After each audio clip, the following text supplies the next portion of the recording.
इस कहानी का शीर्षक है बोझ। प्रकाश थका हारा बेमन सा आज ऑफिस से घर आया ही था कि उसकी नज़र सामने किचन से आती उसकी पत्नी पर पड़ी। वो देखने से ही काफ़ी उखड़ी उखड़ी लग रही थी। उसकी मनोदशा देखते ही प्रकाश समझ गया कि ज़रूर ही कोई बात है, इसीलिए अवंतिका इतनी रूखी रूखी सी लग रही है। उसने हाथ मुँह धोया और तौलिया मांगा। अवंतिका बिना कुछ बोले ही उसे तौलिया लाकर दे दी। प्रकाश उसके कंधे पर हाथ रखते हुए पूछा, अवंतिका, क्या बात है, आज तुम कुछ उखड़ी उखड़ी सी लग रही हो। तो वह भड़कते हुए बोली, आपको क्या है, चाहे बेटी ट्यूशन से फीस ना देने की वजह से बेइज्जत करके भगा दी जाए, या फिर बेटे पर स्कूल ड्रेस के जूते ना होने पर उसके स्कूल से फुटबॉल टीम में खिलाने से मना कर दिया जाए। आपको क्या, आपको तो बस सुबह ड्यूटी जाने और शाम को वापस आने, फिर चद्दर तान के सो जाने के अलावा कोई चिंता है। और ना मेरा कोई ख्याल है। डॉक्टर ने पिछले महीने ही दवाई कराने को कहा था, वो भी नहीं होता। कभी तुमने ध्यान से देखा है मेरे चेहरे की ओर? ये झुर्रियाँ, ये बेउम्र पकते हुए बाल, जवानी में ही बुढ़िया होती जा रही हूँ। एक पैसे की दवा नहीं नसीब होती मुझे।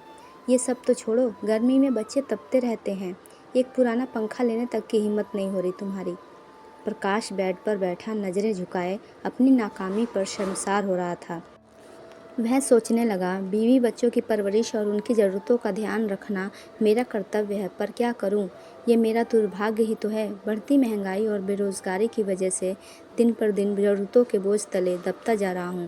बिजली के बिल से लेकर घर के राशन पानी तक की कीमतें आसमान छू रही हैं और पगार बढ़ाने के नाम पर दफ्तर में धमकी दी जाती है। नौकरियां कभी भी जा सकती है, ऑफिस में काम नहीं है, इसीलिए वही पुरानी पगार पर काम करना मजबूरी बन चुकी है। ऐसे में क्या ही करूं? प्रकाश बैठा बैठा अपनी परिस्थितियों के बारे में सोच ही रहा था कि घर के दरवाजे पर किसी के आने की दस्तक हुई। बच्चों ने गेट खोलकर देखा तो पिताजी थे। अपने दादाजी को देख के बच्चे तो खुशी से उछल गए, लेकिन प्रकाश की सांसें तेज हो गई। पत्नी ने फिर से प्रकाश की तरफ ऐसे देखा जैसे मानो वह कह रही हो, अपना पेट पालने के लिए तो अपनी आंतें और गुर्दे गिरवी रखने के दिन आ गए हैं। अब ऐसे में पिताजी अचानक आए हैं तो ज़रूर ही कोई आर्थिक समस्या को लेकर ही आए होंगे। प्रकाश ने भी नज़रें चुराते हुए एक बार अवंतिका की ओर देखा, पर कुछ कह पाने की स्थिति में नहीं था।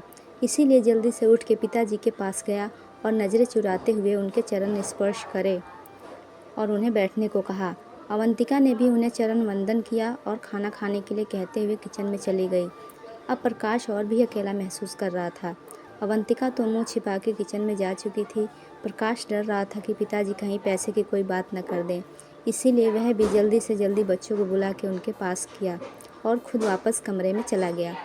पिताजी भी उसे जाते हुए देख रहे थे। प्रकाश जब किचन में आया तो अवंतिका ने कहा, पिताजी ज़रूर ही किसी आर्थिक मदद की आस करके आए होंगे। ऐसे में उन्हें हमें याद आते हैं। बड़े वाले भाई साहब को तो कोई याद नहीं करता। लेने के नाम पर उनका नंबर आता है और जब कोई ज़रूरत हो तो सब लोग हमारे यहाँ आ जाते हैं। वैसे तो अवंतिका ऐसे शब्द कभी नहीं बोलती, पर इस बार उनके घर की तंगहाली ऐसी थी कि उसे मरने के लिए अगर जहर भी खरीदना हो तो उसके लिए भी पैसे का इंतजाम ना के बराबर ही था। एक तरफ अवंतिका लगातार उसे बोले जा रही थी और दूसरी ओर प्रकाश था जो बिल्कुल असमर्थ था। अंततः प्रकाश अवंतिका को चुप रहने के लिए कहा, तुम शांत हो जाओ, कुछ भी करके कल मैं तुम्हारी दवाई और बच्चों की ज़रूरत का सामान ला दूंगा, पर अभी के लिए पिताजी का मान रखो। उनके सामने घर में कलेश करने का मतलब उनकी मान मर्यादा के खिलाफ है। अवंतिका समझदार थी, पर वे आर्थिक तंगी से बौखलाई हुई थी, इसीलिए वे बेकाबू थी। कहाँ से लाओगे, भीख मांग के या फिर खुद को गिरवी रख के? प्रकाश बोला, ये मेरा काम है, क्या करूँगा क्या नहीं, तुम बस अभी के लिए शांत हो जाओ। अवंतिका शांत हो गई। वो खाना लेकर टेबल पर लगा देती है। अब प्रकाश पिताजी और बच्चों सहित एक साथ खाना खाने लगते हैं। खाना खाते टाइम पिताजी ने एकाएक प्रकाश की ओर देखा और पास बैठने को कहा। प्रकाश के सांसें और दिल दोनों ही तेज हो गए, कहीं पिताजी कोई मांग ना कर दें, क्योंकि प्रकाश के पास अभी देने के नाम पर केवल वक्त ही था, उसके अलावा वो जुबान भी नहीं दे सकता था। पिताजी बोले, देखो बेटा, अभी खेती का काम बहुत है, इसीलिए अभी की गाड़ी से मुझे वापस जाना पड़ेगा, मैं यहाँ रुक नहीं सकता हूँ। तुम्हारी माँ बहुत चिंता कर रही थी, पिछले कुछ महीनों से तुम फ़ोन और बात बहुत कम कर रहे हो, और ऐसा तुम तभी करते हो जब तुम किसी परेशानी में होते हो। ये तुम्हारी बचपन की आदत है, इसीलिए माँ के जोर देने और मुझे मुन्ना मुन्नी की याद भी सता रही थी, इसीलिए मैं मिलने आ गया। यहाँ तक तो ठीक था। अब प्रकाश अवाक बैठा था कि अब पिताजी क्या कहने वाले हैं। प्रकाश ने एक नज़र अवंतिका को देखा तो वह किचन की चौखट पकड़े पिताजी की आड़ किए हुए खड़ी थी और पिताजी आगे क्या कहने वाले हैं ये जानने के लिए उत्सुक हो रही थी। लेकिन आगे पिताजी ने अभी कुछ कहा ही नहीं, बस खाना निपटाया और मुंह हाथ धोए। अब पिताजी ने अपने कुर्ते की जेब में हाथ डाला और एक नोटों की गड्डी निकाली और प्रकाश की ओर बढ़ा दी। ये देखकर प्रकाश अवाक और सकते में आ गया। एक पल के लिए प्रकाश स्तंभ और निशब्द ही खड़ा रहा। पिताजी ने कहा, अरे ये रखो बेटा, अब इतने भी बड़े नहीं हो गए हो कि हमारी दी हुई आशीर्वाद को ग्रहण न कर सको।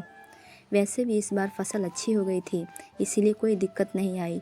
अब उन्होंने अवंतिका की ओर इशारा करते हुए कहा, बहू और बच्चों का अच्छे से ध्यान रखो, देखो कितनी कमज़ोर हो गई है, और अपना भी ध्यान रखना।